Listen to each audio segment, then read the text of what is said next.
Now, this is an AK type firearm. And this is one of the things that the media and the talking heads always get wrong. An AK-47 is an automatic Kalashnikov model of 1947. It is a real machine gun made in Russia.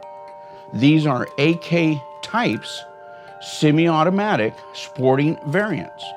Now everybody says, well, it doesn't look Until he retired a few years ago, Rick Vasquez was a senior analyst with the Bureau of Alcohol, Tobacco, and Firearms.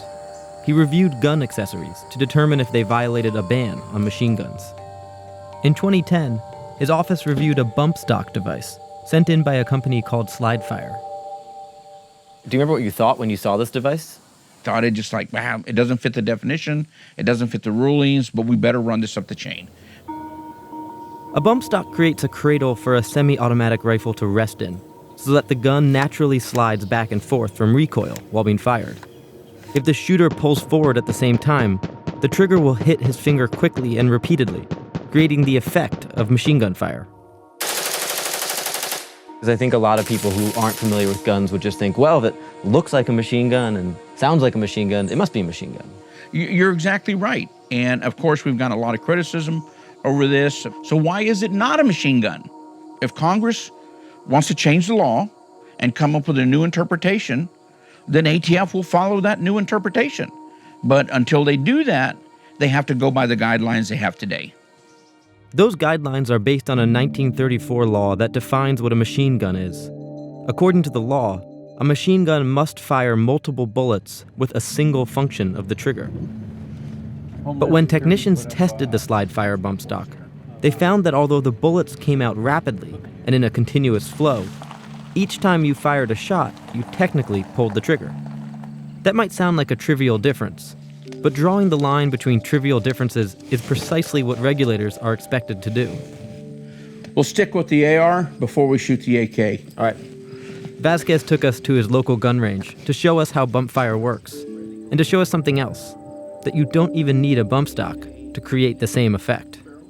When somebody bump fires, think of this as a bump fire stock and able to move. Okay. So what happens is, I pull the gun into my trigger finger.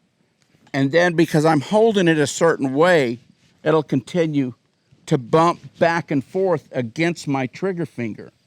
With the recoil, but you're pulling. Is that the... Correct. It's like a reverse energy. I'm pulling forward, the recoil's going rearward.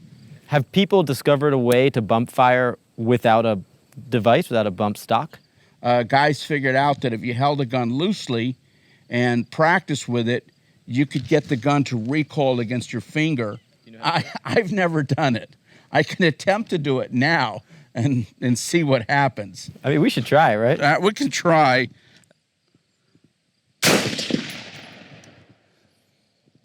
There it goes. Would you like to try it? Sure, I'll shoot. Yeah. Like 4. Now you're doing burst. Yeah, I mean, it feels like a machine gun. But it's not. Yeah. I mean, this is clearly a semi-automatic firearm. Yeah. All right, go shoot it till it's empty. If Congress banned the bump stock, would people just find another way? What are they going to ban? If they come out today and say the SlideFire stock or the binary trigger by name is made illegal, they're going to have to make illegal the operating principle. Now, to answer your question, yes, immediately people will wake up in the morning and start thinking, how can I make something that doesn't fit into these 10-point criteria that Congress just put out? That's exactly how we ended up with the bump stock. Exactly.